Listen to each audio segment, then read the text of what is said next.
हम आज BSc part second में live stock production and poultry production में सिंपली डेयरी विज्ञान के अंतर्गत स्ट्रक्चर ऑफ ऑर्डर और मिल्क लेग डाउन के बारे में स्टडी करेंगे। दूध निकालना डेयरी फार्म का एक महत्वपूर्ण क्रिया है। दूध निकालने की प्रक्रिया का सीधा संबंध मिल्क प्रोडक्शन और आर्थिक लाभ से है। दूध प्रकृति में अमृत तुल्य पदार्थ है। दूध मिल्क इज कंप्लीट फूड। इसमें लगभग सभी आवश्यक पोषक तत्व उचित मात्रा में मिलते हैं। दूध जो स्तनधारी माता होती है, जो सभी स्तनधारी माताओं से ब्याने के कम से कम 3 दिन पश्चात वह स्वस्थ मादा के अयन से स्वच्छ वातावरण में स्वच्छ हाथों द्वारा अथवा मशीनों द्वारा जो प्राप्त होता है वो कहलाता है मिल्क। तो what is milk? In mammals, स्तनधारी मादाओं में, after coming of 3 days, healthy mother, healthy order, healthy atmosphere और हेल्दी हैंड के द्वारा जो सीक्रेट प्राप्त होता है दैट इज मिल्क। स्वच्छ दूध उत्पादन एक महत्वपूर्ण प्रक्रिया है और इसकी क्वालिटी, गुणवत्ता और कंज्यूमर का हेल्थ पर सीधा प्रभाव डालती है। सबसे पहले हम स्टडी करेंगे स्ट्रक्चर ऑफ अडर। गाय का अयन उसके शरीर के आवरण के बाहर स्थित होता है और लिगामेंट द्वारा गाय के शरीर से लटकता रहता है। गाय का अयन 4 पृथक पृथक भागों का बना होता है जिन्हें हम क्वार्टर कहते हैं। There are 4 quarter in cow. ये आपस में झिल्लियों, ये जो क्वार्टर्स हैं आपस में झिल्लियों द्वारा अलग अलग होते हैं और इसमें धमनियाँ व नाड़ियों का संचार बहुत अधिक होता है। ये धमनियाँ, ये आर्टरीज और वेन इक्वा इनल नाल द्वारा अयन में जाती है और अयन के 3 भाग होते हैं। पहला मिल्क सीक्रेशन का भाग, दूसरा मिल्क कलेक्शन का भाग, दूध एकत्रित करने वाला, तीसरा थन होता है। दूध असंख्य एल्वोलाइज में बनता है। दूध का सीक्रेशन कहाँ होता है? एल्वोलाइज में। और एल्वोलाइज में दूध को सीक्रेशन करने वाली बहुत सी कोशिकाएं होती है। एल्वोलाइज के अंदर सीक्रेट दूध छोटी छोटी नलिकाओं द्वारा निकलकर उससे बड़ी नलिकाओं में आता है। हर ग्रंथि के सिस्टम में लगभग 12 से 15 और अधिक बड़ी नलिकाएं आकर मिलती है और अंत में दूध ग्लैंड सिस्टम में, मिल्क ग्लैंड सिस्टम में पहुंचता है। वहां से दूध टीट सिस्टम में पहुंचता है। थन के बाहरी द्वार पर एक स्फिंक्टर होता है जो क्या काम करता है? बाहरी चीज़ों को थन के अंदर प्रवेश करने से रोकता है और इस टीट स्फिंक्टर के कारण से ही दूध केवल पावसने के समय ही बाहर निकलता है, अन्य समय दूध बाहर नहीं निकलता।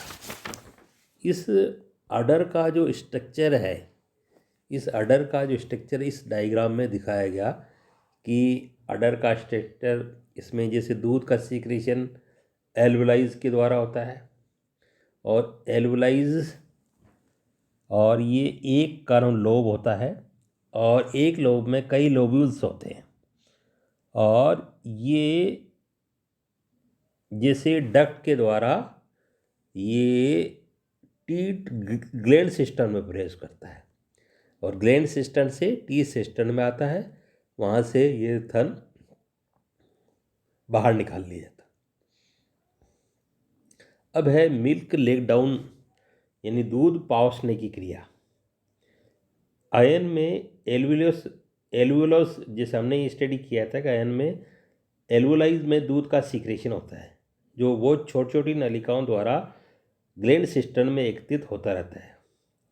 दूध दोहने के पूर्व उनसे संबंधित क्रिया भी, जैसे बछड़े द्वारा थन को चूसना, भाटा रखना, ग्वाले की व बर्तनों की आवाज़ सुनना, इन सब से क्या होता है कि गाय का जो सेंट्रल नर्वस सिस्टम है, केंद्रीय तंत्रिका तंत्र सीक्रेट हो जाता है, जिससे हाइपोथैलेमस सक्रिय होकर तथा उसके प्रभाव से posterior pituitary gland oxytocin hormone शरीर में छोड़ती है। इस हार्मोन के कारण आयन में एल्वियोलाइज के बाहर स्थित मांसपेशी रेशे सिकुड़ते हैं तथा आयन में दबाव बढ़ जाता है, जिसके फलस्वरूप थन दूध में भरकर कड़े होकर फूल जाते हैं। इस क्रिया को दूध उतारने की क्रिया या मिल्क लेगडाउन कहते हैं। दूध उतारने में ऑक्सीटोसिन हार्मोन का प्रभाव 5 से 7 मिनट तक रहता है। इसी समय दूध निकाल लेना चाहिए। तो दूध क्या हुआ कि गाय का जो सेंट्रल तंत्रिका तंत्र है वो स्टिमुलेट हुआ और हाइपोथैलेमस सक्रिय होकर उसके प्रभाव से पोस्टीरियर पिट्यूटरी ग्लैंड से ऑक्सीटोसिन हार्मोन रिलीज हुआ। इस हार्मोन के कारण एल्वियोलाइज के बाहर स्थित मांसपेशी सिकड़ते हैं और आयन में दबाव बढ़ता है, फलस्वरूप थन दूध में भरकर कड़े होकर फूल जाते हैं। इस क्रिया को दूध उतारने की क्रिया या पावसना कहते हैं। इस पावसने में ऑक्सीटोसिन हार्मोन का प्रभाव सिर्फ 5 से 7 मिनट तक रहता है, अतः इसी समय में दूध निकालना चाहिए। अब क्या क्या सावधानी सिद्धांत है। दूध निकालते समय ग्वाला साफ और स्वच्छ रहना चाहिए, निपुण होना चाहिए, दूध या स्वच्छ कपड़े पहनना चाहिए, नाखून कटे हुए होने चाहिए तथा शरीर पर टोपी पहनना चाहिए। दूध निकालने के स्थान पर समुचित प्रकाश की व्यवस्था हो, जल की भराव नहीं हो, ड्रेनेज का अच्छा प्रबंध हो, दूध निकालने का स्थान शांत हो, वातावरण शांत हो, शोर रहित हो, धूल नहीं होना चाहिए। दूध देने वाली गाय पूर्णतः स्वस्थ हो, उसमें किसी प्रकार का रोग नहीं होना चाहिए। दूध निकालने से पहले गाय को ग्रूमिंग करना चाहिए और उसके अडर को इंसेक्टिसाइड घोल से स्वच्छ कपड़े से भिगोकर पोंछ लें। और दूध निकालने की बाहरी की बाल्टी डुम्ड टाइप होनी चाहिए, आगे से सकड़ी पीछे से चौड़ी होनी चाहिए, सूखी होनी चाहिए। प्रत्येक गाय को धोने का समय निर्धारित होना चाहिए, प्रातः 8 बजे व साढ़े 4 बजे, और गायों को दूध निर्धारित स्थान पर ही निकालना चाहिए। दूध दोहन का पूर्ण रिकॉर्ड रखना चाहिए और दूध कंप्लीट यानी जैसे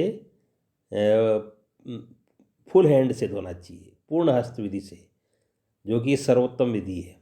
दूध निकालते समय शुरू से प्रत्येक थन नलिका में उपस्थित जीवाणु को छुटकारा मिल जाता है। अच्छी तरह दूध निकालते समय शुरू में प्रत्येक थन में से 2-3 बार अलग अलग बर्तनों को कप में लेनी चाहिए। ये थन नलिका में उपस्थित जीवाणु का छुटकारा मिल जाता है और थनैला रोग भी जांच की जा सकती है। अब दूध निकालते समय क्या क्या सावधानी रखें। आयन थनों को स्वच्छ पानी से धोकर मुलायम कपड़े से सुखा लेना चाहिए। प्रत्येक पशु के लिए अलग कपड़े का इस्तेमाल करना चाहिए। पशु के आयन थनों के बाल समय समय पर काटते रहना चाहिए। पशु को दूध निकालने के पश्चात कपड़े से छान लेना चाहिए, जिससे कि अनचाहा गंदगी को अलग किया जा सके। दूध निकालने के पश्चात 2 घंटे तक पशु को बैठने नहीं देना चाहिए, जिससे कि थन में संक्रमण की संभावना ना रहे। और अनहेल्दी पशु का दूध अंत में निकालें तथा उसे अलग रखें और स्वच्छ दूध में नहीं मिलाएं। यदि मशीन द्वारा दूध निकालना है तो मशीन को गर्म पानी से धोवन से अच्छी तरह सुखाएं और दोनों के कपों को नियमित रूप से जांच करनी चाहिए। दूध की पहली 1-2 धार को स्टिप प्याले में डालें, जिससे कि थनैला रोग का पता लग सके। उन्हें फेंक दें, जिससे कि मार्ग में उपस्थित जीवाणु निकल जाए। दूध निकालते समय ग्वाले को पानी या दूध से अपने हाथ थन गीले नहीं करने चाहिए। गीले हाथों से दूध दूहने से थन की त्वचा फट जाती है और जख्म के कारण गाय को कष्ट होता है। प्रारंभ से ही प्रत्येक गाय को सभी ग्वालों द्वारा दुहाना चाहिए, ताकि गाय एक ही दूधिए से दूध निकालने की आदत न हो जाए, और जिससे कि सभी ग्वालों से दूध निकाला जा सके। तो ये तो थे सिंपल प्रिंसिपल ऑफ मिल्किंग। दूध निकालते समय क्या सावधानी रहनी चाहिए और कौन कौन सी बातों का ध्यान रखना चाहिए। Thank you.